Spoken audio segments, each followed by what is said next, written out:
at MAISA, and I am here with my partner, Rusty Anderson. So, Rusty, if you'll take a minute to introduce yourself. Good morning, everyone. Happy Thursday. I work alongside Heather on the MAISA early math team, along with myself, Trish, Jess, and Sonia, who also are on the early math team, are probably here as well. Good to be here with you all. All right. And before we get started, we just want to share that the recording we are recording, so you just heard that.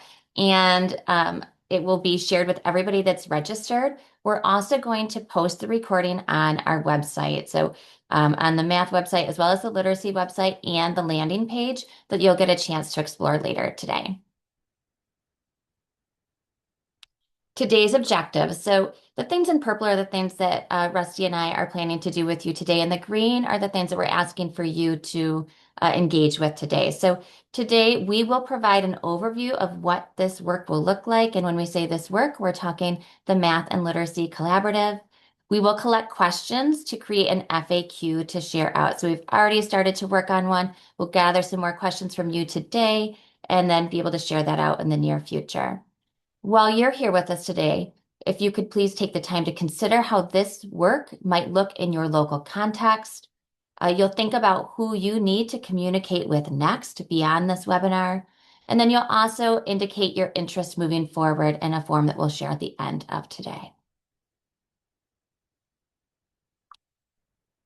In our time today, we're going to start by exploring and setting the stage for the collaborative and why this work is critical in our space and time right now. We'll move into an overview of the system. Then we'll go into some additional details and we'll wrap up our time together by thinking about the next steps, that FAQ and how to contribute questions to that, and that interest survey. Many of you that have worked with our MAISA teams in the past are familiar with this quote. And I'm just going to ask you to read that and reflect for a minute about how this quote is inspiring to you and what it's meant to you over the past year in our work.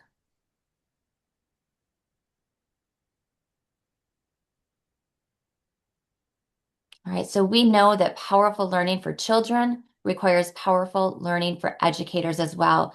We talk so much about how we want better things for our children and we want high quality learning for the kids in our classrooms. And if we want our children's learning to be different, we've got to take a different approach for the educators in our systems as well. So thinking about the focus of this collaborative, the what, we're working to develop systems to improve student outcomes. And with that, thinking about that last slide, also to improve and change how we're working with our adult learners in our systems. The why, we know that coaching alone won't work. We know that new programs alone won't work. We know that professional learning alone won't work. But when we create these systems of coherence, that's what's going to work and that's what's going to move us forward as a building, as a district, as an ISD, and as a state. So when we think about what does that mean and what does that look like, we're working to enable some local enabling conditions. And those include the things that you'll see across the bottom of the screen there. A leadership team, educator learning, and that means all the educators in our system, a specialist or a coach working within our buildings and our settings, shared vision and commitments, and cycles and labs. And ultimately underneath that, you'll see an emphasis on deprivatizing practice and growing together. This is our systems focused work. In our design, we're bringing some different elements and we're leaning into some of the things we know. So we know that math has started to engage in some of this work over the last year and they're seeing success. We know that coaching cycles that have effective implementation make a difference. We know that there are high quality literacy materials out there, are lists, people are purchasing materials, and we know that there are assessment lists for literacy as well. We know that we have expertise at the state and we have teams at MAISA to help support this learning. We also know that there are tools and funding that can help support this work with you today. And there are systems and practices that are ready to scale up. We also know that MTSS is the foundation of everything we do, And it's a lens that we're bringing into this work as we move forward.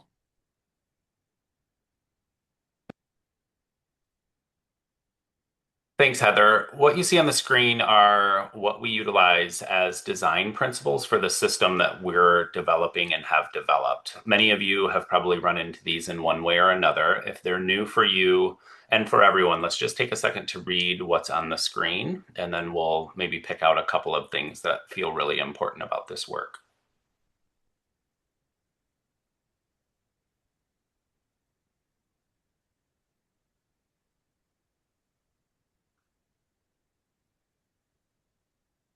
The one that I'll highlight in this, which will show up here in a little bit also, is the blue hexagon that is naming coherence and the importance of coherence from all of the work that we're doing at the local level, the ISD level, and the state level. And that is a hexagon and a design principle that I think we'll continue to hear this morning and then think hard about as we do this work next year.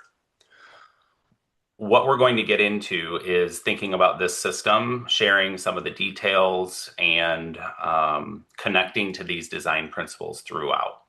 The way that we're going to do that first, Heather has helped us get into the first chunk of the agenda. We're going to move into the next now, which is an overview of the system. And we'll be able to go to the landing page, which I'll throw in chat now, that will help us have an idea of some of the big picture balcony view of what the system is. And then we're going to give you a chance to explore that for a minute or two. And then Heather and I really are going to use this landing page to articulate the details that you all are probably here to learn a little bit more about.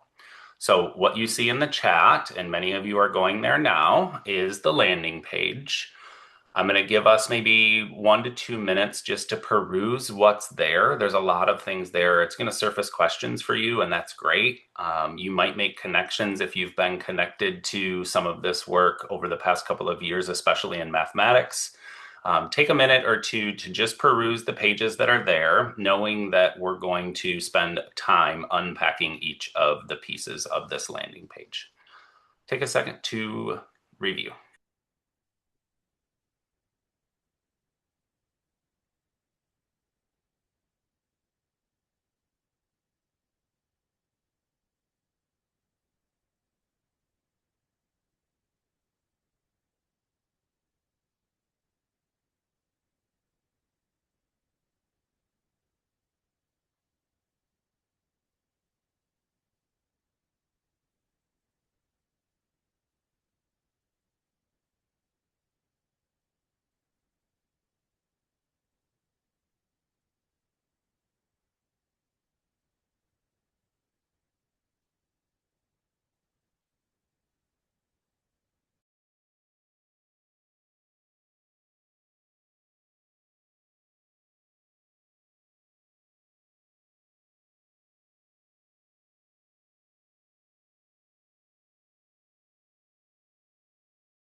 And take another 15 seconds.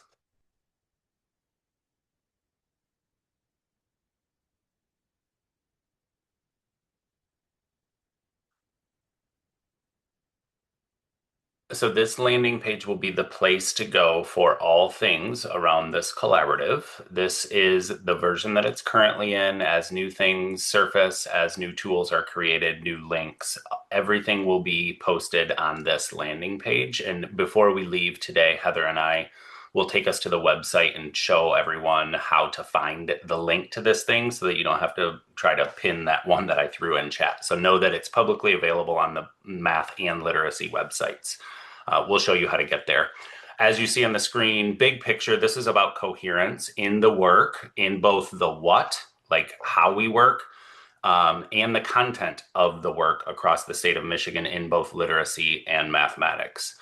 As you see on the screen, there are specific roles that we're going to dive into a little bit deeper, but big picture, the literacy and math teams support the learning of the facilitator network and create the tools and resources that those roles need to support local districts to be able to do this work. And those facilitator network people, both math and literacy, which we'll talk about here in a bit, they support the local district work and they help support the local enabling conditions. So the leadership team, the educator learning, the commitments and values, and also the cycles and labs. And again, we're going to peel apart all of those layers of the system this morning. One thing that I think will be really helpful for all of us is that this is not for everyone. So an opportunity today is to learn about what this is and have good conversation with those in your context, both at the ISD and local district level, to decide whether or not this is something that is right for your system at this moment in time. So that's one big takeaway, I think, is that you're going to have information to be able to make informed decisions and talk with the people that you hope to talk to around whether or not this is the right work for you and your context next school year. In math, we do know, so I'll kind of talk about the target audience for math, and then Heather, I'll kick it to you to talk about the literacy. In math, we know that this work has been happening in ISDs and local districts for the last couple of years, and it's an opportunity to continue that work. So if you're an ISD leader who has a 23H district and has been doing the work, this is an opportunity to continue that work next school year. And also, it's an opportunity to onboard new districts. So if you're an ISD leader and want to have new districts jump in, this is an opportunity to do that. If you're a local district leader, this is a chance for you to enter as well. And one thing that'll come up later, but I'll just say it now because it feels really important. If we're a local district leader, it is vital in the mathematics system to connect with your ISD leaders, specifically probably your GELN member, to talk about what this could look like to partner both with the ISD and with MAISA in this project. Heather, what would you say about literacy? For literacy, this is for teams, building teams that have a literacy framework and loose and tight expectations for implementing curriculum. So many of you in this call have engaged with us, either MAISA or LLN or LLN and MAISA together to create a literacy framework and a loose and tight. Some of you have done that with your ISDs or as an ISD have done that locally. And so we're looking for buildings that have that literacy framework and loose and tight in place as a launching pad to start the work. And there will be an August opportunity to create that. And then there will be a few throughout the year next year to help prepare for a second cohort. So just know that if you don't join right now, it doesn't mean that that can't happen in the future. And then local district or building that are using any resource from the approved list. So literacy framework, loose and tight expectations, and a resource from the approved list. And as we go through the learning, you'll see why those pieces are critical to as a launching pad to enter into this space.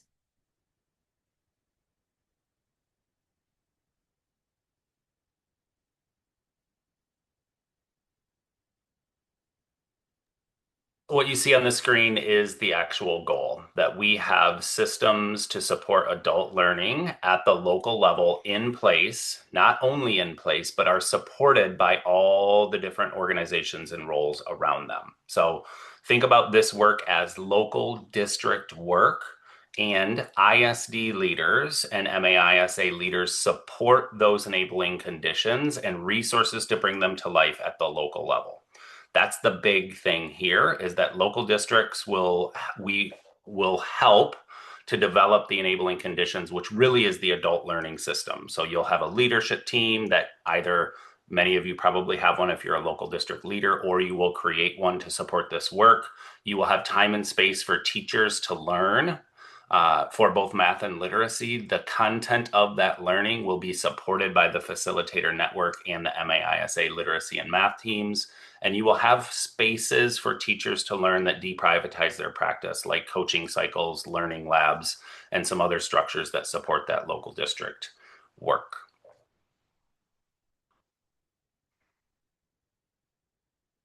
Again, here are the local district enabling conditions. I'm just going to keep those on the screen, and we're just going to pause because you've already been drinking from a fire hose, and we're not probably not going to answer every question that will populate in chat, but let's just take a second to like stop the talk and post something in chat about what stands out so far, and what feels really muddy or questions that you have. So take a second to just throw something in chat, and we'll watch those populate. We'll probably pick a couple out as well. What stands out? What questions are surfacing?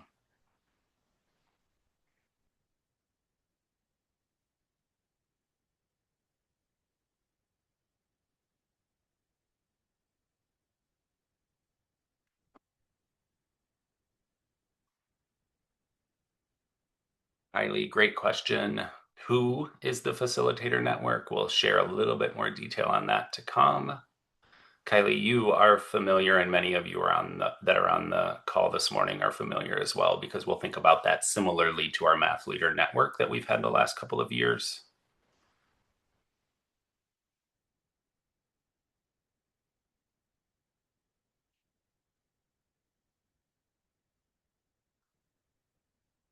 Carrie, good question about 23H and possibly opening to other districts. We will chat about that a little bit.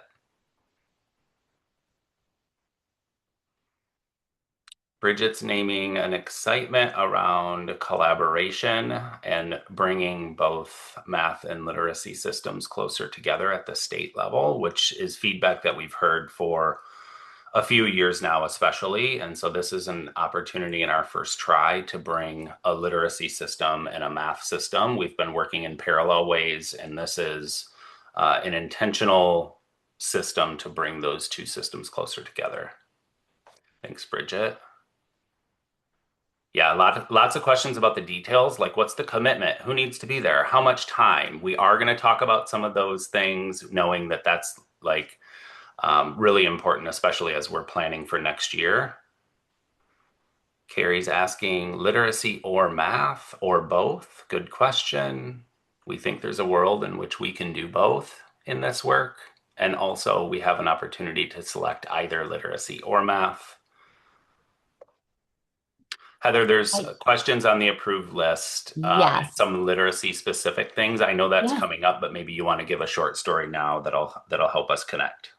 Absolutely. So I saw both a question from two different questions. One was, do we need something from the list? And the answer is yes, something from the list, whether that's comprehensive or just one element. There's the foundational, and then there's the language piece. So one of those, something from the list, and then as is, or as it's updated? It's as it's updated. So we know that that list is continuing to be updated. So thank you for both of those questions. Yeah, and Andrew, your comment in chat is a really important one, and it'll show up again on a slide probably here in the near future. But creating a system that's one size fits all is impossible for the state because every ISD and every local district has different resources, is a different size. So there is a world that it is encouraged to adapt this content to your local context. So know that one of our design principles is local adaptation. We value local adaptation in ways that still align with the vision of the work. So know that, yes, it's possible to adapt. Many of you are going to be thinking, oh, we can't get subs, or we don't even have enough teachers yet. So, like, know that we work with the people who are carrying out this work across the year to think about what does adaptation look like in principled ways that align to the vision. All right, Um, go ahead, Heather. Just one more, and I see a lot of the questions that we will answer, as Rusty said, but the one about how can I communicate with other people in my district or with my ISD if I'm a local and I'm reaching out that way. This recording will be available to you. So anybody that's registered, you'll have this, and then that landing page. We're hoping that between those two resources, Those will help you. And then we also have an FAQ that we're gathering from some questions that came up recently and then from today that you would then also be able to go through those with whoever you need to communicate with about this opportunity. Thanks, Heather. All right, let's continue forward knowing that we'll pause again here in a bit and see what new things we've learned and what new questions we might have. As you see on the screen, these are the things that we hope will be in place at the local district level, and we'll support the building of these if that's needed. The enabling conditions are the things that help us build the adult learning system at the local level. And many of you are probably wondering, well, what's the actual learning? So on the next slide, you'll see just a short summary of both in mathematics and in literacy, what the focus is. So I'll give us a second to read those, and then Heather and I will say a couple words about each of them.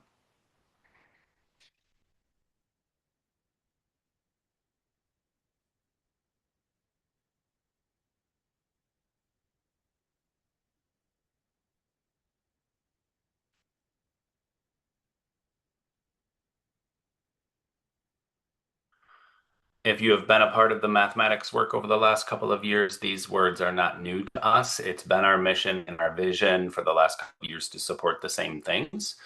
If you are newer to the math work that's been happening, that is not a problem at all. On the screen, you see some summaries of what we've been working on and what we plan to continue working on as we enter the next school year. Again, we can continue this work with districts who have been a part of it in mathematics the last couple of years, and we can start this work with districts who are interested with the support of their ISD. What you see on the left are kind of the four circles that we've been thinking really hard about over the last couple of years in mathematics: discussion structures, mathematics content, talk and listening moves, and participation. All of those things are interconnected. The image on the right represents kind of our quick summary of how we do that. Our big goal is to open space for children to share their thinking and then have and support educators to facilitate discussion around that lead or supports children to get to specific mathematical goals. So this is a quick summary of the work. Happy to say more about that if anyone wants to reach out and talk out the details of what the focus looks like in mathematics. Heather, what would you say about the literacy work? So we know that we've got assessments in place and curriculum in place, but a lot of us have been through a process where we've adapted a curricular resource or we're using a curricular resource and it looks different all across our system or it hasn't gone the best that it can. And so that's where our instructional systems is coming in. And we're going to focus in on how do we provide systems and those local enabling conditions that help us to really make the most of those resources and our best practices and really combine it into a comprehensive picture. So when we think about what's happening at the classroom level, we saw Rusty's visual of what math is looking at. When we look at what we're doing within literacy, we're going to take that literacy framework and you're going to focus in on aspects of your literacy framework, and we're going to do an inquiry cycle. So we're going to look at what did we call out in our literacy framework and our loose and tight with our curricular resource, and to help us have some shared understanding across the various curricular resources. We'll be using the playbooks and our essentials to help us look at that, like what is that best practice. But we will be leaning into the materials that you have and help us to have consistency, clarity, and a shared vision around what that looks like within our classrooms, and across the building. And so on the screen, you'll see a couple of examples. Please know those are not endorsements. I'm just putting a couple examples up there for us to think about. But our goal is really to look at, for example, we're going to move into the phonics, word study, and morphology aspect of our literacy framework. We're going to examine what does that look like? What do our loose and tights look like when we look at that paired with our curricular resource? And then how do we put those systems in place for the learning and deprivatizing practice locally as a leadership team to support it in the classroom? So when we think about it from a team level and a systems level, here are some things when we think about the enabling conditions on the left-hand side. Here are some examples of routines, tools, or processes that we will be thinking about and working through in our time together. So working on distributing instructional leadership across our entire system, team functioning skills and how we work together as a team, feedback loops, data collection, monitoring how we're doing with our instruction. We'll do this through inquiry cycles, which you'll see below, but we're going to support the educator learning, so growth at all levels. So our teachers and our administrators will be in on this learning. We'll also tie into some of the PA 146 requirements, such as how are we going to address and make changes to our IRIP system and what that looks like within our building. We'll spend time really honing in on what does our coaching system look like and how do we provide clarity around that, what it is and what it isn't, and what is my coach doing to support our building overall, but our inquiry cycles.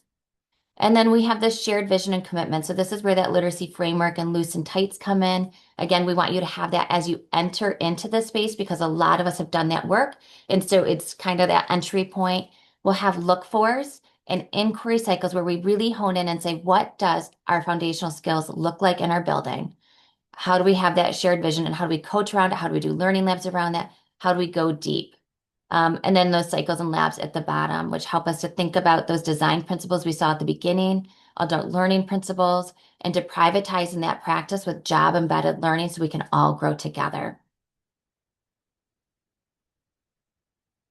So I just put a couple examples of what some of those tools look like to give you an idea.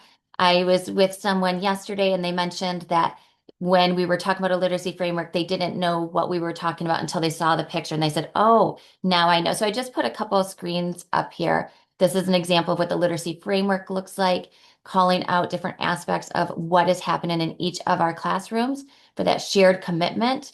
Examples of loose and tight. Some of these are filled out and some are blank, so you can kind of get a feel for those.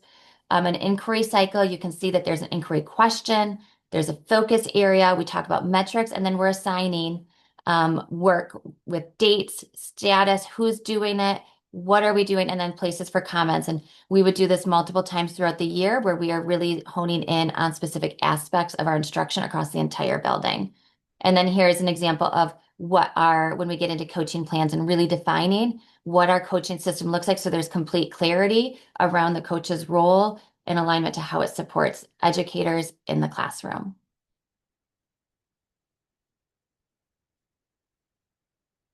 From that systems lens, as we lean into that, it does help us to think through how we can support you with PA 146. So some of this work is going to support the enabling conditions are going to help PA 146 implementation. And so, for example, I'll call out just a couple of them, but when we're working with our leadership team, we know that PA 146 calls for reading leadership teams at the school that's collaboratively working to set the direction of the literacy work, right? So this work in itself is going to help us with that. We're also going to look at how we're doing with intervention and IREPs and thinking about a school-wide MTSS structure. We're leaning into that principal and educator learning. I want to be clear that this does not count for Section 7 of PA 146, but we will help you to think about how are we ensuring that our teachers are getting learning and what are we doing with that learning that is aligned to PA 146. Thinking about the coach and what their work is, that shared vision and commitments really helps us to lean into having reading instruction and curriculum materials that are evidence-based, focused on students' reading skills. So we'll spend time with that and actually making sure that it's happening across our buildings. That'll be a lot of our work together. And then those cycles and labs really help us to lean into what this looks like in our building, as well as ongoing cycles of implementation, observation, feedback that's connected to classroom practice. So these elements, by leaning into these enabling conditions, by leaning into this, we're actually supporting some of that PA 146 work within your system as well. Heather, we had a couple of questions in chat. Feel free to respond if you wish. One around loose tight. Can you just say a little bit more about that? That's new language for our math Absolutely. community, especially. And I bet you Yeah. have some words that you could say about it. And then the other one is around inquiry cycle. And is that the same as instructional rounds? So maybe loose tight, can you just say some words about that? And then also inquiry cycle if you feel comfortable. Yes, and I love these questions, so thank you for asking. I'll start with loose tight. And those of you who are have been in LLM, this would be familiar with you. Some of you may have done loose tights in other ways, and we call them like non-negotiables or gold standards. There's different language for the loose tight. Uh, Partnering with LLN, and this past year we've used the loose tight language, and it's really defining that for each element of our instruction or each area of our instruction, what are we really tight about? What has to be consistent across my classroom to the next classroom to the next grade level? Those are things like the amount of time that we're spending on a particular area, the important pieces of that are happening in every classroom, regardless of where that student is.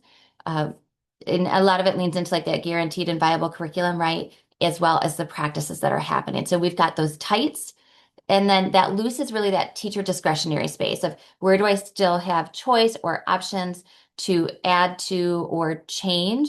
And it's where do I have more autonomy? But that I like to think of, as someone shared before, that they're promises to one another, they're commitments that we're all making to ensure are happening across our classroom. Those are our tights. And then the second question, Rusty, the second question was, help me. Around inquiry cycles, are they Thank similar you. to instructional rounds? Maybe just Sure. say a little bit more about inquiry cycle. Yeah, so an inquiry cycle and an implementation plan is where we focus on a question of or an area within our instruction. So I've been using foundational skills. So let's say it's the engaged reading and the interactive read aloud. So in literacy, we might be focusing on our interactive read aloud, and our inquiry cycle is what does this look like, sound like across our buildings? And that's going to include thinking about how do we do some professional learning around that? How do we get into each other's classrooms and do some learning around what interactive read aloud looks like? It's going to mean developing look fors. It's going to mean collecting data. So it's different from an instructional round, and it's an 8 to 12 week cycle where we're going through and we're going deep in one area to provide consistency and coherence across our space around what this practice looks like. And at its core, it's really thinking about clarity of instruction and what's expected and what's best practice. Thanks, Heather. If that's not helpful and you need a little bit more, there's a couple of, if that lifts questions, please put them in the chat so that I know to go a little further. So I just talked about some of the specific things for the literacy work, and I think it's important to name that though we have created this system with the design principles in mind across math and literacy, the system will be very similar. The content of the system, though, will be different, and Heather just named some of the things that the literacy collaborative side of the system will work on. And it's no surprise to any of us that literacy has a ton of policy right now and things that everyone is trying to figure out, specifically around PA 146 and some of the other surrounding things. And what Heather's naming is that this literacy system is going to support the work of PA 146 and support ISDs and local districts to bring that work to life. Mathematics does not have that policy currently. So the actual content of each of the systems, they will not be exactly the same. They will be slightly different. And at the bigger picture level, the design principles, the enabling conditions, and the actual system of how we get content and learning from the state level to the local district level will be similar. But the content of those things will be different because of all of the policy and literacy. Rusty, before we move to this next slide, I just want to lift that a couple of my early literacy colleagues also put in the chat some helpful comments that can add additional clarity. So Rich said must do's and may do's. That's another way to think about the loose tights. And then also Melissa Marie wrote creating equitable, consistent opportunities to learn for all children while giving teachers choice as well. So those are two other ways to think about that. And when we do those inquiry cycles, it's really how do we get better at this together as a staff? Our whole building's going to focus in this area. So just a little extra clarity on that. Thanks, Heather. Thanks, team. All right, let's continue forward. We're going to unpack and talk a little bit about the enabling conditions, a couple of them, so that we have a little bit more detail, and then we'll maybe pause and just populate some things in chat again. Andrew's question earlier was about adaptation, and I think that this slide is really speaking to that, that at the bottom middle of the screen, you see what I said earlier, which is there is no one size fits all system for a state.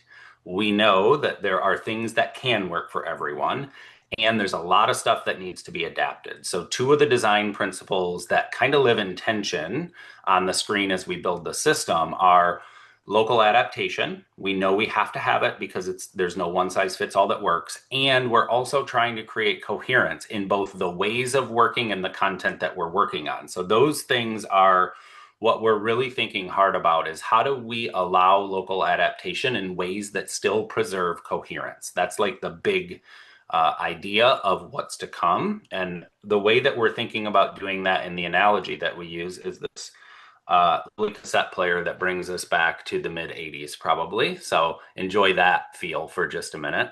We think about these things in the enabling conditions, specifically leadership, team, and educator learning as cassettes. And so, what our teams are going to be working on are building the cassettes so that they could be picked up and plugged into any staff meeting you might have or any principal meeting you might have if you're at the ISD level. These things will be created and utilized so that they can be put into the system where it makes sense for your context. Some of you at the local district might have grade level team meetings where this could be brought in. Some of you might have staff meetings once a month or late starts or whatever the things are. You have spaces that exist that these cassettes could be plugged into. And so we're going to talk about what that could look like on the next few slides. So here's an example of a cassette. I'll give you a second just to read some of the design ideas that we're thinking through as we build these cassettes over the coming year.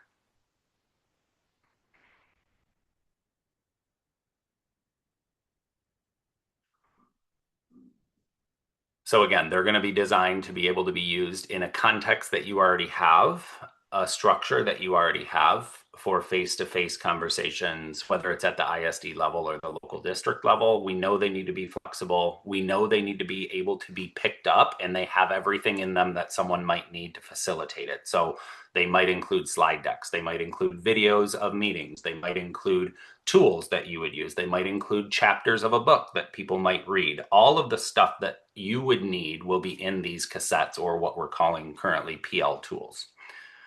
What that looks like is an example of the leadership team. And Heather, I'll let you get started and I'll add on any things that stand out. Sure. So our leadership team meetings is that we'll have 1.5 hours a month where we meet with the leadership teams. It'll be streamed into either your ISD. So when we think about this, there might be an ISD that has several teams in place and they're supporting that work. So if you've got several districts, you could come to the ISD and work together and share learning around this. But an hour and a half meeting once per month, it'll either go to the ISD or to a local district and right to your building.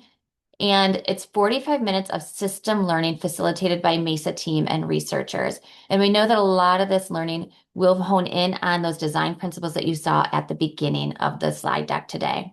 And then you'll have 45 minutes of problem resolving routine centered on teaching and learning. So there will be a routine that we log off or we everybody goes into their own space, their breakout rooms, and you work on this problem solving routine that allows you to reflect on what's currently happening in your building and barriers that are coming up, and then how to solve those problems moving forward. Literacy is a little bit different. So we have those hour and a half meetings once per month, but 4 of those days are going to be full days. And that's where we're going to get into that work that we talked about previously with building some of those documents and some of those systems work. And we really want to be thoughtful about the roster of who's on our leadership teams. When we think about the leadership team, we need to have a principal on board. You should have your specialist or your coach, um, other teachers in your building that are, you might want to have an early L representative, an upper L representative. You might want an interventionist or special education teacher that's on that team. But we want to have, it has to have a principal, it has to have a coach or specialist, and then teacher representation there as well. And I know earlier there's a question around who needs to be here from the district. There will be, for those of you at a local district, sometimes the district curriculum director might want to be on the team or attend a lot of those days. That's up to you and thinking about your own local system, but the district should definitely be aware of what's occurring in these building meetings as well, in these leadership teams. Rusty, what would you add?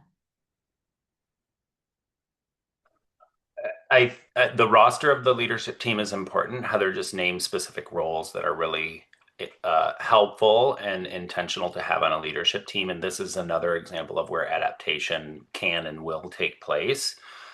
We have heard over the last couple of years in the math work as we've helped build leadership teams is that in really, really small districts where we have um, a super principal, I think is sometimes what they're called, where we wear 1,000 hats and then we have one or two teachers per grade level. It's hard to pull people out because you're pulling out the whole grade level in some cases. So know that there are and is guidance on who should be on the leadership team. And if you are only able to have a principal and the math or literacy facilitator or leader, that is better than not having a leadership team at all. So there's this perfect world scenario where everyone has all the roles at the table, and sometimes that's not possible. So don't let like that be the reason why you say, "Oh, we can't do this because we can't get all these people on the leadership team." We are flexible and adapt that work. The other question that surfaced around this, Jenny, in chat, which maybe people are answering it now,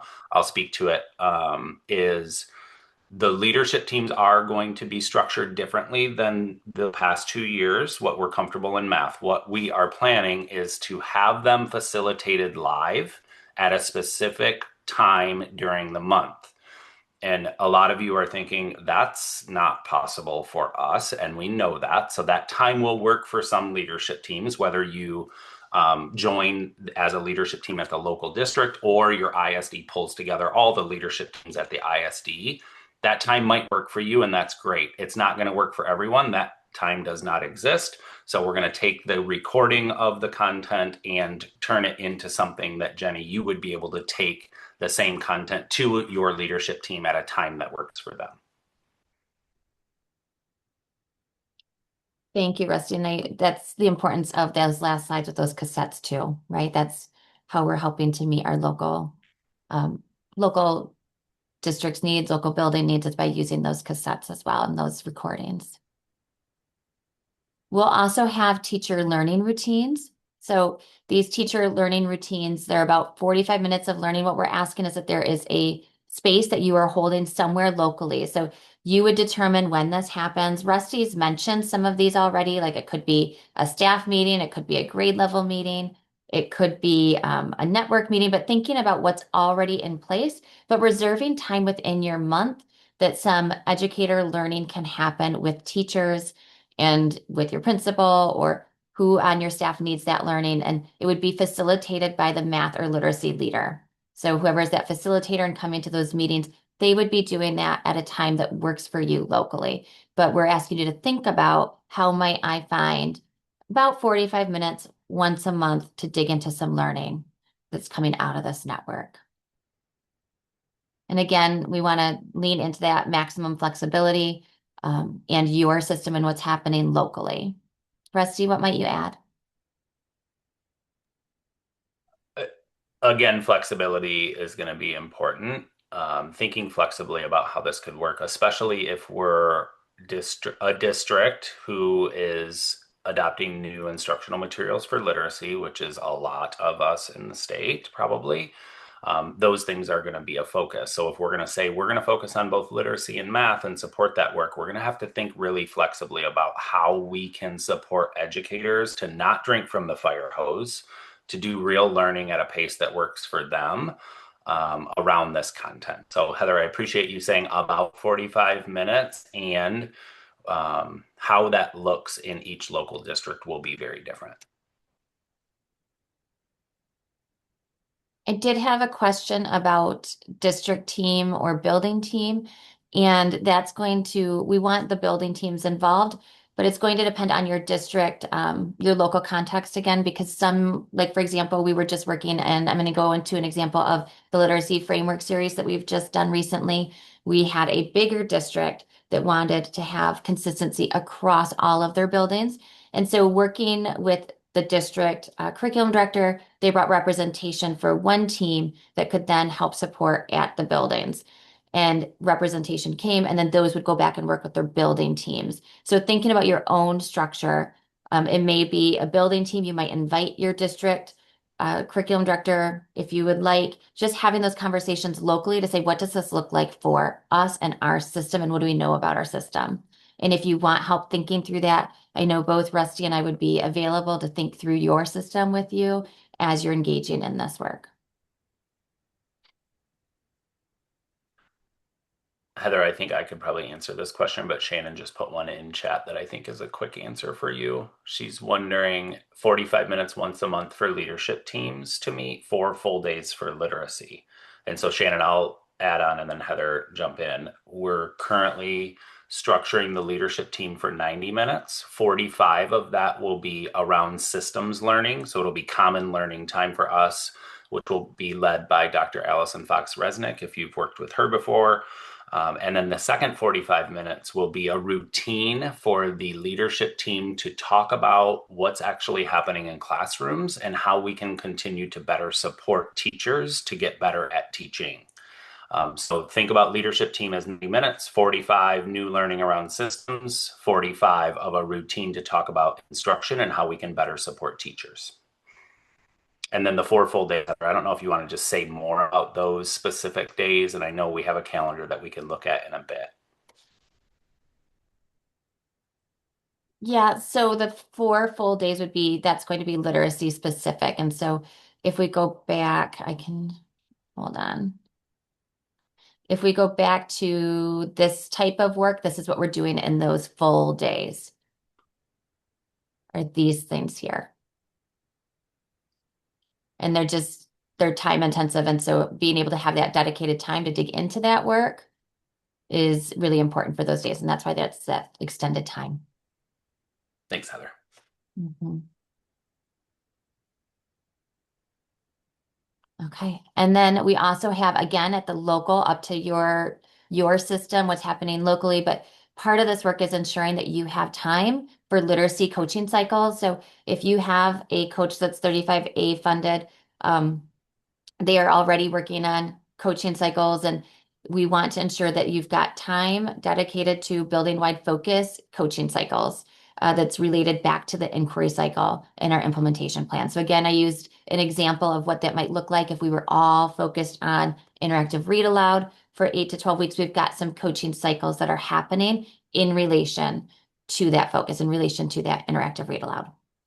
And then we also need time for math and literacy learning labs. And so the learning labs, if you are unfamiliar with the learning lab, is when it's really getting into each other's classrooms together to learn together. And there are a couple different models of what that looks like. Math has been doing a lot of work. And so I'm going to let Math lean into this in just a moment to describe it a little bit more of what they've been doing personally or as a department. But making time for these learning labs, we will have cassettes. We'll have materials ready to roll to support you and your leadership team to help make sure that this happens.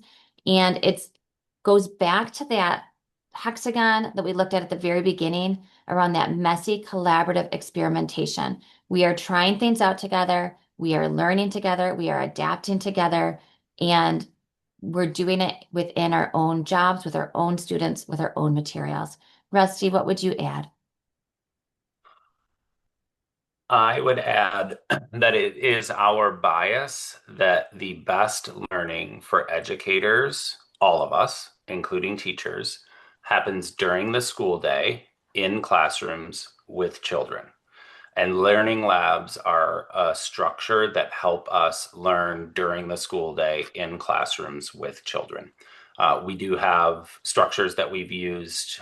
We would support the facilitator network, as Heather said, around what it actually looks like to enact a learning lab in a way that fosters messy collaborative experimentation. If you've been a part of the math work, especially this year, you have an idea of what that looks like. We'll be doing that again next year in similar ways and also including literacy friends in that learning and in that work. Yes, Trish, you named it in chat. Perfect. Okay, I think we're talking about your question a little bit, Heidi. So if not, we'll circle back to that. On the screen, you'll see a calendar of what this might look like over a month. And so day-to-day work is supporting the teaching and learning of our coaches, our early math specialists. They are focused in on coaching cycles, meeting the needs of teachers day to day, in and out. Um, and you'll see on the screen that they really help bring that connection between what's happening in the classrooms back to that leadership team and then back up to the state level. And on here, on the right-hand side, you'll see a calendar. We'll see that you might have learning labs on this Thursday and then this Monday, and that's where you've got that. Maybe it's in the afternoon after we have our leader facilitators lab, but that's really going to be up to you and when you make those happen within your schedule. You might have them 2 days in a row the same week. Every month, it's the last week of the month. That's really what works for you and what you know about your system. You'll The also decide when you want to do your own educated learning. So that 45 minutes, maybe this is at your staff meeting. And so you've got to assign that at our staff meeting once a month or at one grade level meeting once a month. This is where our educator learning is going to happen. And you'll see the symbol here is showing that that's something that's determined locally by your math specialist or early literacy coach or your facilitator that's in that leader network. This will be static. So this is ran by the MAISA math and literacy teams, and it's to build capacity within the network. So you'll see that it's twice a month, and it's that hour and a half. It's the second and fourth Tuesday of the month. And then you'll also see where this is also ran by MAISA math and literacy teams, this local leadership teams, and that's an hour and a half once a month. So when you look at it on a calendar, you can see kind of how those dates would fall together. The pink and the purple would be set by MAISA. The teal and blue would be set locally at your own time, your own discretion.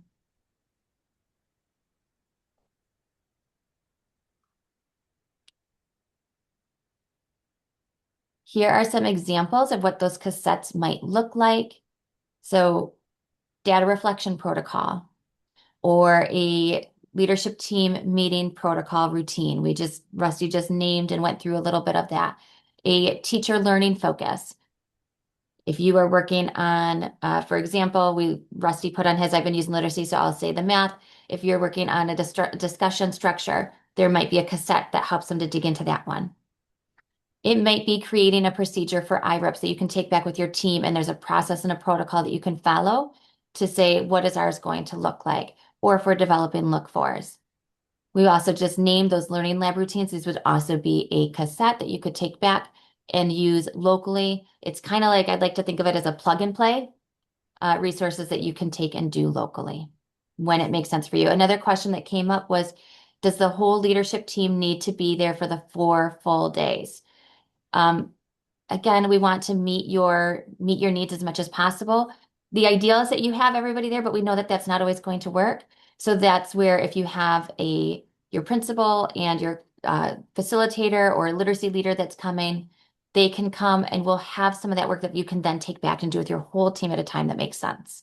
So we don't want to limit that learning. We want to make sure that it's available. It'd be great if your whole team could come, but we know that there's the complexities of living in a real school and a real system that doesn't always make that possible. Jenny, your question about what's the structure for the dates, what you'll notice is those facilitator network dates are usually the second and fourth Tuesday morning for an hour and a half. The leadership teams are usually the second or third Wednesday morning of the month. Now, that is a pattern that you'll notice throughout. The dates are on the landing page. We'll pull that up here in a little bit. But the literacy team did do their best to try to avoid all the other things that they know are happening at the state level with all the different networks and things that are happening around the dyslexia law and PA 146. So there is a structure and it's not perfect, but there is a structure. Let's just pause for a minute because you're drinking from a fire hose and that was a lot of stuff. The thing that I put in chat just to kind of give us a chance to put something in chat is what's more clear now? What are some things that are standing out to you as like, oh, that makes more sense now from when the last time we put in chat? Or what new questions are surfacing for you? Take a second just to throw something in chat and we'll take a look at how we're doing as a team.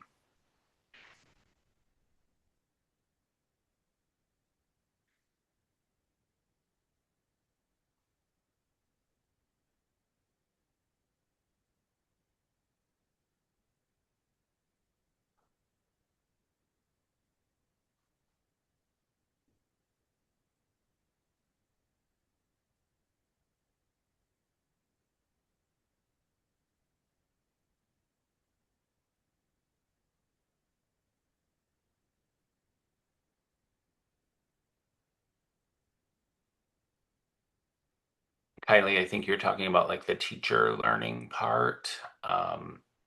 We're going to work within the context that you have. So, one thing that we do know is that time is always against us, and there are a lot of constraints around the amount of time for teacher learning. So, what we've done is tried to give recommendations and perfect world scenarios that you're going to have to adapt.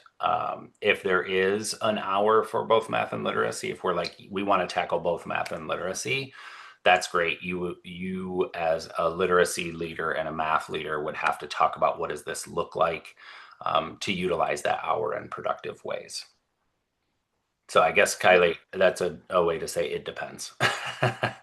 Also, you'll see when we look at dates in a moment that if on the building leadership team dates, for many of them, if we're not staying for all day for literacy, we'll say that there's optional time. You may want to stay and extend your time. If I was doing literacy and math, I probably would opt, at least at the beginning, to extend our time into that optional continued time.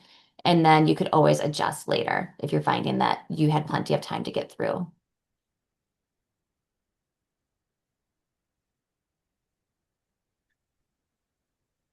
Leslie, good question. We're going to get to the who here in just a minute, so we'll pin that one for just a sec.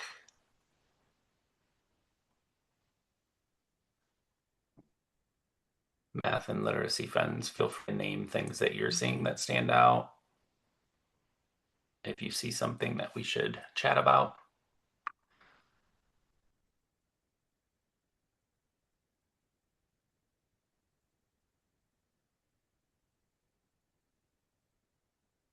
Kylie, good question. So Kylie's putting on the hat of a principal and saying, where should the principal be? Great question.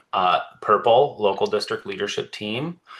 As Heather said earlier, principals should be a part of that team. Anytime they can engage in the teacher learning and learning labs is strongly encouraged. We know that's a challenge, but we really push for instructional leadership, and having principals a part of that work is vital. So correct, Kylie. And the second question, does this double if it's math and literacy?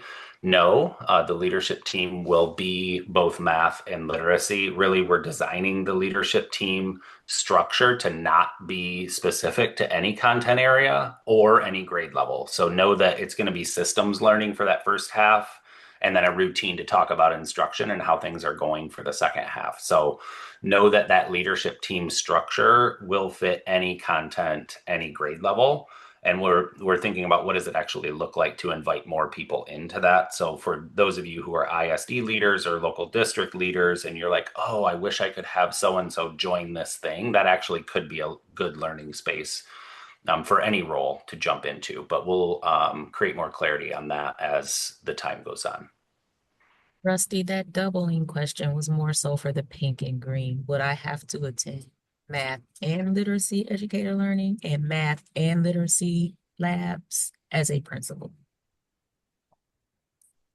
Good question. I think as we've found the last 2 years in the math work, as we've been doing a very similar system, the principals are going to join as many things as they can with the things that they have on their plate. So we've strongly nudged principals to be a part of everything, and they have to make informed decisions about the work. So, Kylie, I don't think that's a perfect answer for what you're asking, but I think the nudge would be for leaders to be a part of the work. If we really hope to transform the way children learn, all of us have to see ourselves as learners and be a part of the work. And that's the stance that we always take. So, Kylie, to paraphrase, as many of the things as possible with all the other things that are surrounding a principal's role. Carrie asked about the cassettes, if they would be available at the beginning of the year or if they would be throughout the year. And I would say a little bit of both. Hopefully, Carrie, there will probably be some cassettes that are ready before the school year starts. But then as we build and as we do things, we'll be able to take the learning that just occurred and turn them into cassettes that can then go on to support you locally. So it's an and. Yeah, and for math specifically, Carrie, we do have a lot of content that we've developed that we're working to turn into cassettes now, thanks to Sonia and Jess's leadership on the early math team. And the local district leadership team will actually be turned into something usable after the meeting because we'll be recording that first 45-minute chunk, and then the routine will be something that we'll use every month. So that recording is what we'll need to actually create the tool. So the leadership team will definitely happen after the meeting. As Trish said in chat earlier, it takes us about 24 hours to turn it from a meeting into something usable. So know that that's the timeline for those. Thank you. Hmm?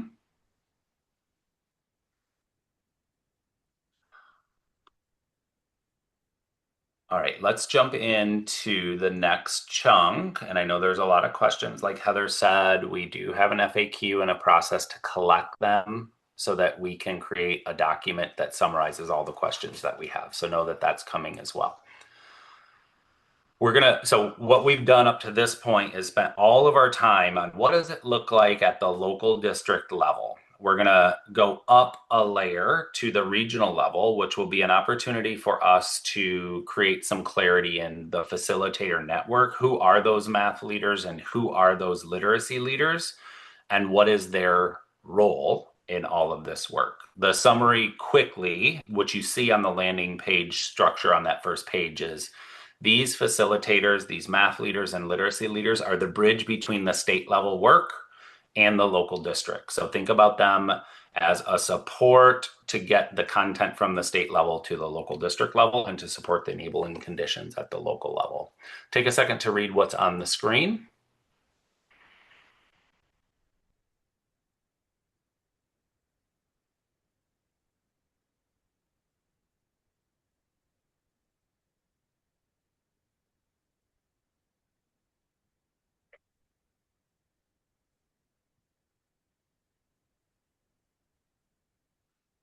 And we've had questions of who are these people?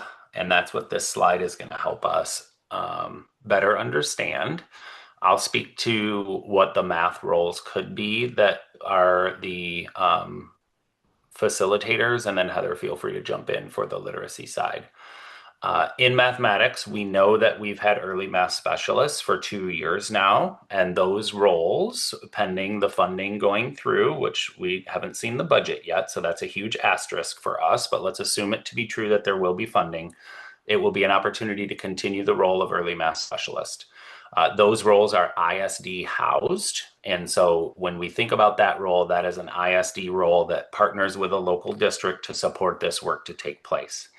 In addition to that role that's grant funded, there are a lot of roles that exist across the state that do this kind of work already. So I think about math consultants. If you have a local district math coach, an assistant principal that's in charge of instruction, any other ISD roles or local roles can serve in this space. What will have to happen, though, is a reimagining of how we enact that role. So if Trish Dunn is a math coach and has a full plate already with all kinds of things that she does to support a district, this is actually going to push some of the things off of her plate and add new things to it that are based on this specific system. So I think one thing, as we've done this work in math over the last year, where we've invited people in to serve as this regional support or this bridge between the state and the local, know that we have specific things that these roles are going to be able to do to support the local district. And we can't just add this to an already full plate. So if you're a consultant or at an ISD, or if you're an ISD leader, that role is a perfect role to serve in this, but they can't continue to do all the things that they've been doing the last 2 years and take this on at the same time. So I think that's a big thing to name for us.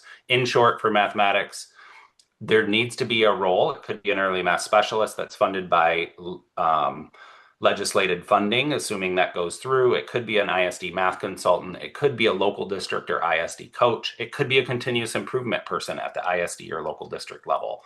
It needs to be someone who has the time and space to learn about teaching and learning mathematics and support teachers and leaders to bring those things to life in classrooms across the state. That was a lot of words. Heather, what would you say about literacy leaders? Well, with all of those words you just shared, I would say take that and put it right over here as well, that we want to make sure that whoever takes this role on is someone that can have the time dedicated to doing this work and be thinking about that calendar that we looked at, making sure that there's time allocated to be able to do those duties within your day. So that might be an ISD early literacy coach or an ISD consultant, whether that's a literacy consultant or as Rusty mentioned, it could be like an improvement facilitator. This work is going to be, you'll see that it's very integrated with MyKIP and improvement processes with that inquiry cycle implementation plans. So having someone like that on your team or to lead could be a consideration as well. And then the local leader. So literacy, it could be a local leader, so a literacy coach from the building, the curriculum director, or the principal. And, we've talked a lot about that district connection. So I want to encourage you that as you're thinking, if you're a building leader that's here today, like talking to your district um, superintendent or curriculum director or whoever that is, and thinking through what does this look like for us, and then also that ISD connection. That's important as well. And we'll talk through that a little bit more in a couple slides, but that ISD early literacy coach is a really great candidate for this, as well as our ISD consultants. So those are all options for you locally.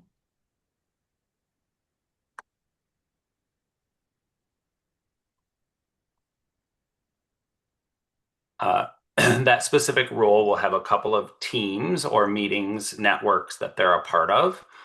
One, so that math or literacy facilitator will be a part of the building leadership team. So we know that that will be true. And they will also be a part of math and literacy facilitator network. So know that that person, whoever is identified, whether it's an early math specialist, a literacy consultant, a math consultant, whatever the role is, they will be a part of the building leadership team, and they will also be a part of the network where the math and literacy teams work alongside them to continue to build all of our capacity to support this, both system work and teaching and learning work. So I don't see it in the chat, but one of the questions might be, if I'm an ISD facilitator, can I facilitate more than one team? Rusty, what would you say? With some creativity, probably. So if we're joining on the same day and we're working with a leadership team as we're streaming the stuff, could those teams work together? Yes, probably.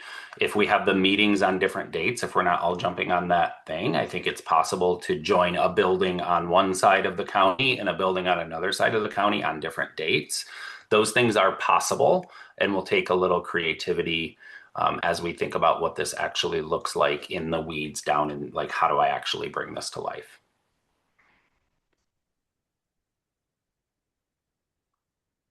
What we see on the screen now is an opportunity to step up quickly one more layer from the regional, the math and literacy leaders to the state level teams. So I mentioned I'm a part of the team that's on the left side of that, the early math team alongside Trish, Jess, and Sonia, who are also here. They're waving at you now. And Heather is a part, yeah, nice waves. Heather is a part of the literacy systems team, who is probably joined by Rich and Melissa. Michelle Goley is also a part of the team who is not able to be here this morning. Heather, am I missing people that you would want to name? Yeah, Shelley Gohl Oh, and gosh. Dr. Kaylani Dunsmore. Yes, thank you. So know that there are people who are working at the state level to provide resources, provide learning, and really walk alongside all of this work. And as you see on the screen, the work of our teams is to support the facilitator network, to create the resources and tools for the facilitator network and local districts to feel success and continue to learn throughout the school year. Heather, what else would you say? That I did not name Aaron Pell. So I want to ensure that I go back and name Aaron Pell as well. Um, but yes, it would be a collaborative team effort that's leading the learning to support at that regional and then at the local level. And it's having these levels allows us to have that feedback loop, which is going to be really important for us moving forward. And so that we can respond to what you're finding in the classroom and we can modify. And so when we go back to the question about will we have all the cassettes available at the beginning of the year, or do they come throughout? part of being able to respond is creating those cassettes that are needed in the moment based on what we're finding when you have your leadership team routines, and that's lifting up into that regional level and then lifting up into the state level for those feedback loops.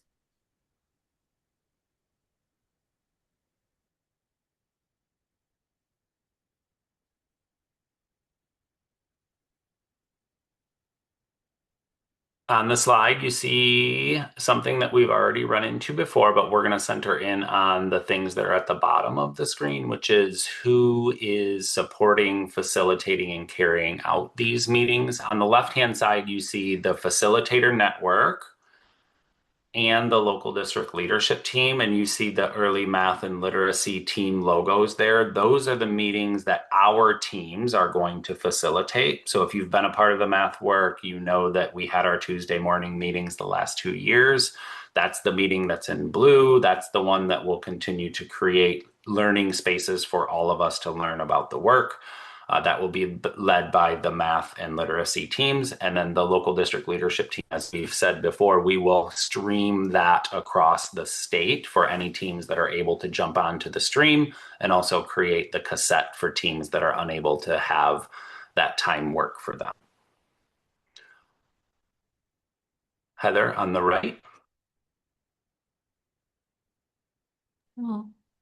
Yeah, so on the right-hand side again, those are those local, when we looked at that calendar, those are the ones that you're determining where that fits within your current structure, or you, as you plan forward, you'll want to plan for how might we modify our structure to make sure that we have time for these things embedded within our days and our months.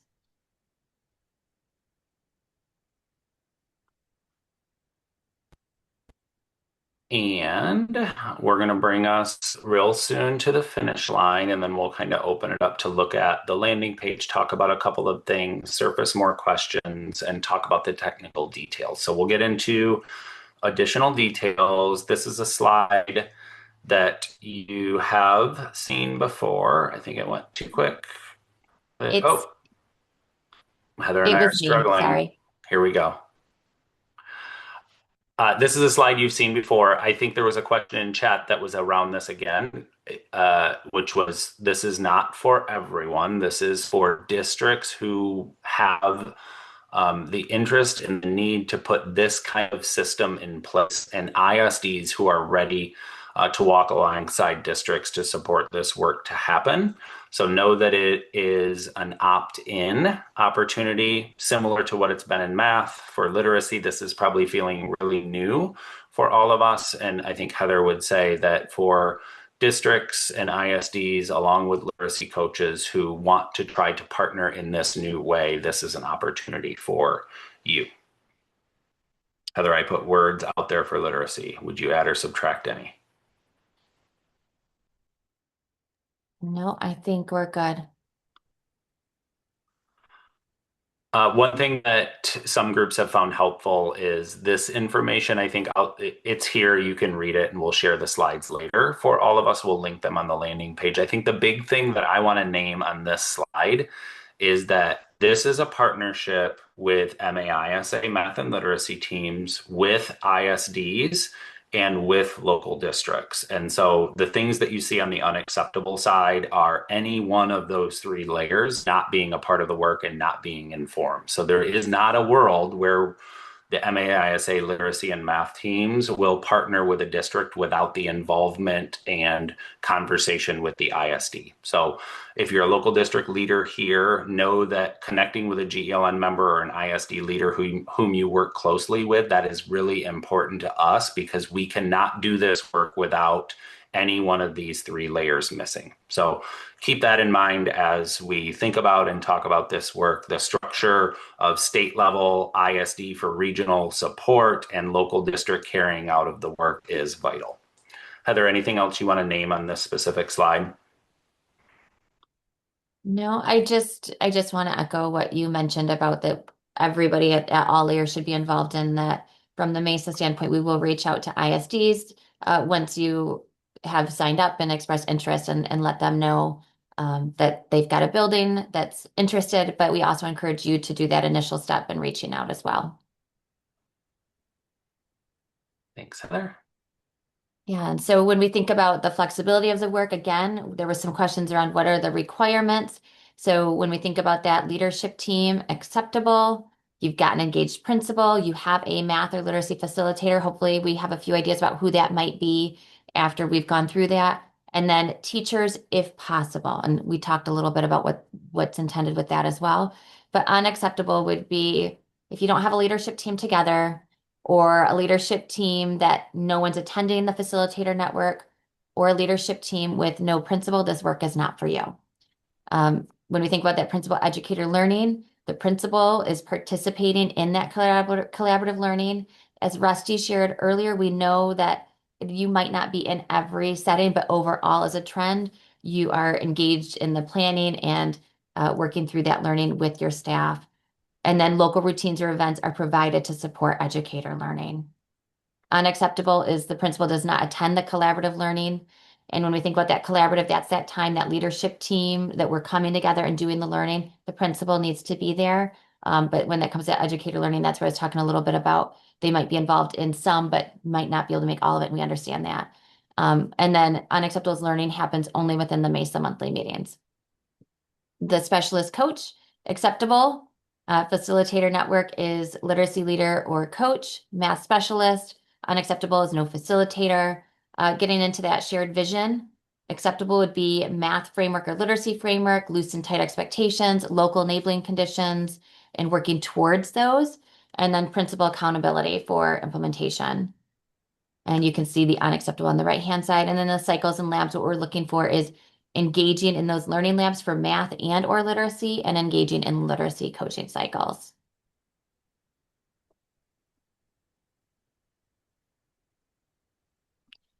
For those of you that are interested in the work and you don't have a framework yet or loose and tight yet, August 13th and 14th, we are offering an opportunity to get that started before the rest of the series kicks off. And then we will also have time throughout the year next year. If you are not ready for this fall date to kick off, but you'd like to join in the future, we will be offering more of these next year that would be preparing you for a cohort two. The other thing to note is there was a question around 612 in the chat. If you are here and you're interested in the 612 piece, if we get funding, once the funding has come through, you've heard Rusty talk about funding earlier, but for the literacy side, if our funding is expanded to 612, there will be a entry point that we will get you prepared and ready to join the rest of the team for launching in like a November, December timeframe. So you would be able to join the cohort later, but we would do some additional learning to help you get caught up.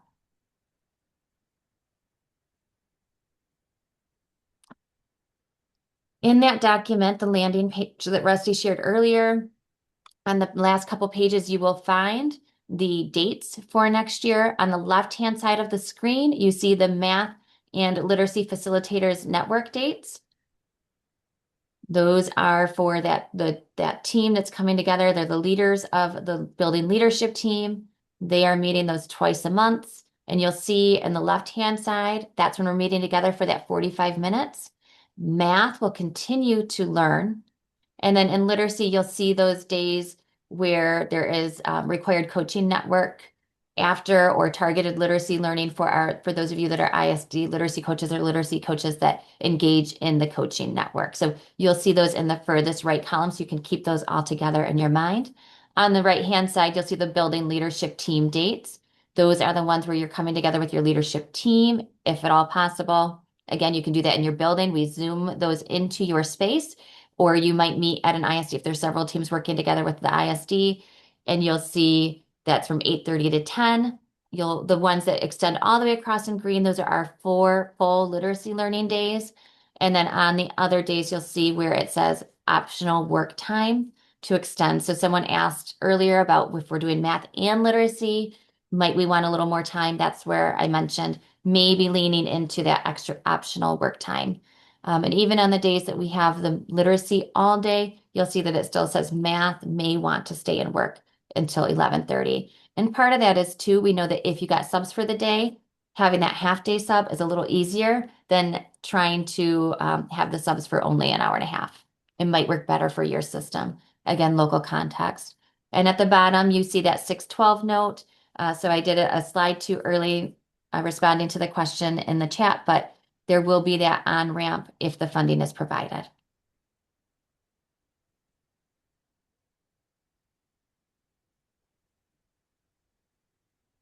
Okay, do we want to pause here, Rusty, or move into the next step? What are your thoughts? We're getting close, so we can probably move Yeah, and I think forward. there's only like two things left, and I think they're pretty straightforward, and then we'll just open it up to see what questions surface. One thing that Heather has on the screen now is that we have a, a form that you can submit questions to, and the plan for this, we've already started one, but we plan to take the questions that are submitted on this form and adding them to the FAQ document that will be out there. So I know like there's a bunch of questions in the chat. Some of those may have been answered by now. Some of them might not have been, and that's okay. Just submit the questions on the FAQ or on this form. It'll then make it to the FAQ, which will link on that landing page as well. So know that that exists. Just put the link in chat as well. It is also and will be on the landing page so that you can continue to submit questions as they surface. As you would expect, you can also send an email to myself or Heather or any other members of our teams to find a time to meet if you want to meet to talk about it or answer questions via email. The last slide that you see, which is a page from the landing page, is how you communicate that there is interest and you want to engage in this work next year.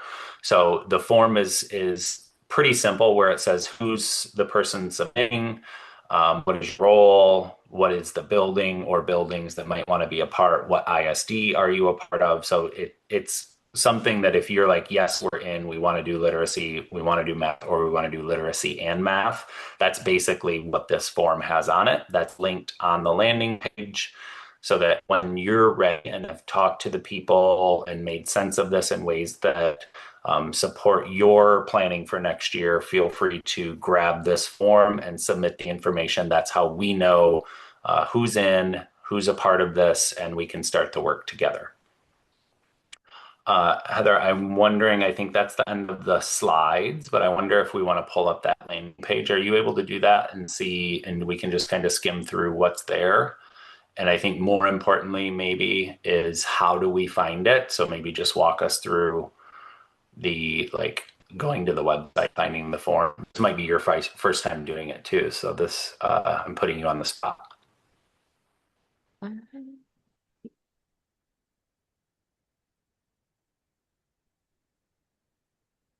Am I still sharing my screen right now? You are.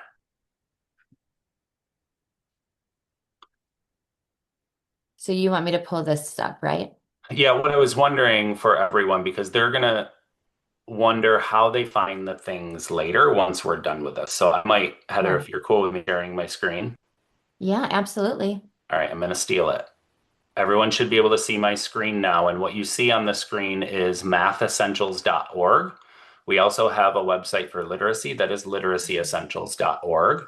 And on those websites, you'll see on each of them a tab that says landing pages. So we're on the mathessentials.org. I'm going to click landing pages. We have a lot of landing pages that support the work that we've been doing in math. The one that takes you to the Canva doc that we've looked at throughout this whole opportunity this morning is 2627 Math and Literacy Collaborative.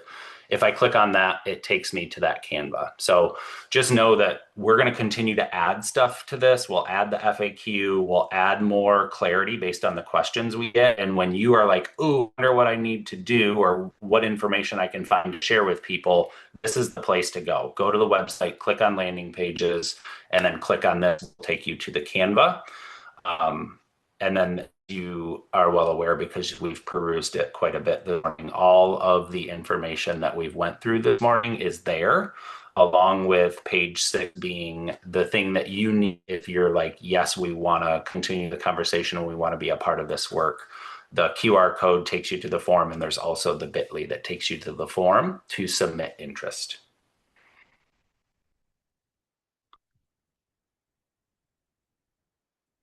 All right, we have 6 minutes remaining. Heather is bringing something up.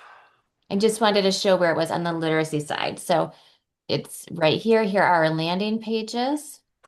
So same thing, and then you'll see it right there.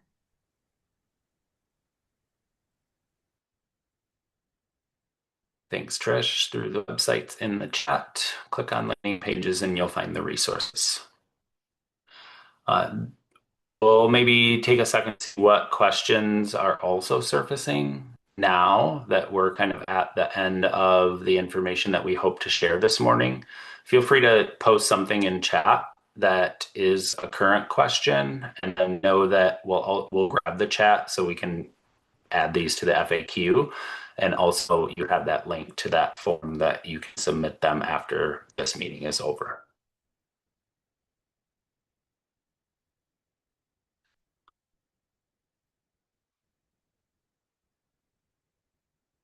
Jenny, deadline, there's no specific date. We know though that summer is coming soon. And so end of this month, I think, is the goal. Obviously, if we're like, oh, we need to get through the time with students before we can sit down as leaders and really talk about this, that might take us into the first or second week of June. That's fine too. As we get closer and closer to July, though, that will become difficult to get all the together is my hunch. So as soon as possible, I guess, is the answer. By the second week of June is probably the latest time at which submitting will be possible. And if a specific date, Jenny, maybe we can work on that too. If a specific date would be helpful, we're happy to talk that out.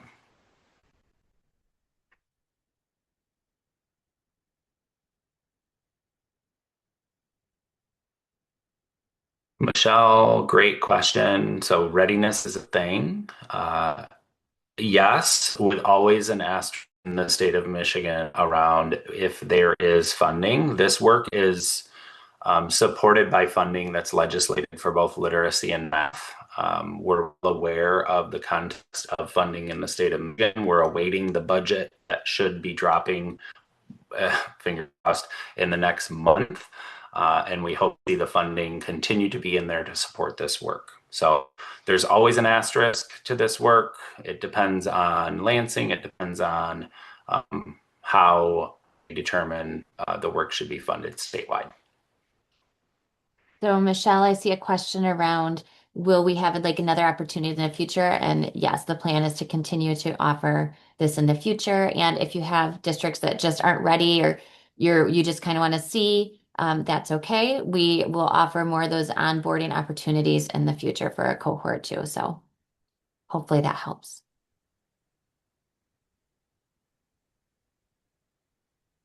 Christy, yes, the building leadership team, the 8:30 to 10 will be that live Zoom portion for the learning. And then there will be that 8:30 to 9:15 will be zoomed in, and then that 9:15 to 10 o'clock will be that leadership team routine that MAISA will provide you a routine that you can do locally to help you think about what's happening in your classroom.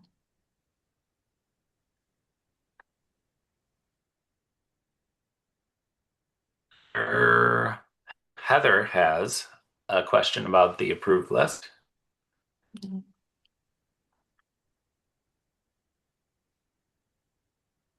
And maybe I don't know if that's one we have a quick answer to, or it's one that we want to think more about. Feel free just naming it for you to take a look at. Yeah, I appreciate you lifting that, Heather. I think that might be one that we want to put can answer a little better in the FAQ. It's a little bit longer of an answer. But I will put that in the FAQ. So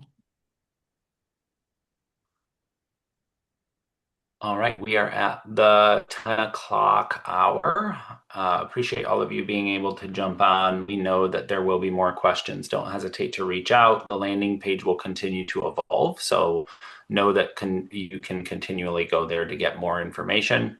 And we'll be in touch. And if you have questions, like I said, don't hesitate to reach out. What would you add as we close? just thank you for being willing to think through something different with us as we move through this next stage. And we're really excited about the work. So looking forward to connecting with all of you in the future. And please don't hesitate to reach out. We will have the FAQ coming that will answer some of the questions that were brought up today. We'll try to recapture those and maybe some that we didn't have time for or that have come up in other settings. So looking forward to connecting in the near future.